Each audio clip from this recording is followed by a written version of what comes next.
The creators of Little Nightmares 1 and 2 are back. Tarsier Studios released the latest nightmare, Reanimal, on February 13th, 2026, and it is every bit as unsettling as you'd expect. Full disclosure, I am not a horror veteran. I actually haven't played the Little Nightmares series, so I walked into this experience with completely fresh eyes and no idea what kind of hell I was about to step into. After 2 full playthroughs, 1 solo and 1 in co-op, I've realized that this isn't just a scary game. It's a beautifully morbid piece of art that left me with more questions than answers. In Reanimal, you control a brother and sister navigating a fragmented, hellish landscape to rescue their friends. The storytelling here is incredibly restrained. You won't find long-winded cutscenes or lore-heavy journals. Instead, the story is told through the environment and the desperate, brief interactions between the siblings. I have to admit, when the credits first rolled, I was genuinely confused. I sat there thinking, that's it?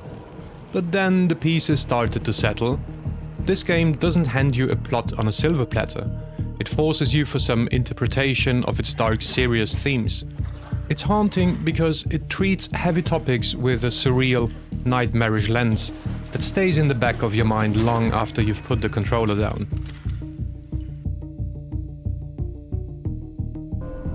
If you're playing this game, you're playing it for the vibe. The camera direction is frankly spectacular. It doesn't just follow you, it frames you. It pulls back to show the scale of the monstrosities chasing you and pushes in during moments of quiet dread. It feels like you're playing through a high-budget dark fantasy film. The audio design is a total masterclass. Every floorboard creak, every distant groan of a rusted door, and the heavy droning ambient music creates this thick layer of tension. It's oppressive in the best way possible. As a fan of dark ambient and drone music, the soundscapes in Reanimal are exactly my frequency. The art style manages to be grotesquely beautiful. It's eerie, it's haunting, but you can't look away because the world building is just so striking.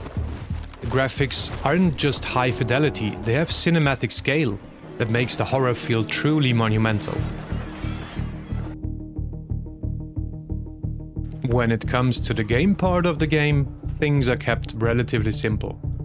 You'll move by foot, hoist each other up, and navigate vehicles or boats. It's intuitive and keeps the pacing tight. I have seen some people saying that Reanimal has slight exploration aspects.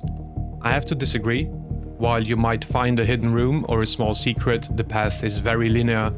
You aren't exploring a map, you're surviving a gauntlet. The puzzles are light, they won't stop you in your tracks for more than a minute. Combat is even simpler. It's mostly a button masher affair. It's clear the devs didn't want the mechanics to get in the way of the atmosphere. One of the best features is the integrated co-op. Only one person needs to own the game for a friend to join, which is a massive pro. The mechanics really force you to communicate, whether you're timing a saw stroke to cut a tree, or one person is holding a lever while the other traverses an obstacle. We had some connection hiccups early in our playthrough, but those seem to have been patched early on. Once that was fixed, the co-op became a great and fun way to experience the game. Now let's talk numbers, because this is where Reanimal gets polarizing. You're looking at 4 to 6 hours playtime for a full run. The price is around €40 or $47. Aside from experiencing the atmosphere again, there isn't much new to find on a second go, so replayability is quite limited. If we're being brutally honest, that is a steep price for a 4 to 6 hour experience. For a lot of people, the dollar per hour ratio just isn't there. However, I don't regret the purchase. Reanimal is a short, sharp shock to the system.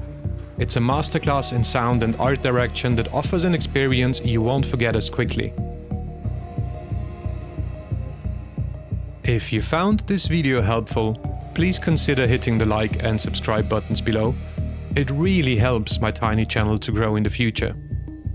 Thank you so much for watching.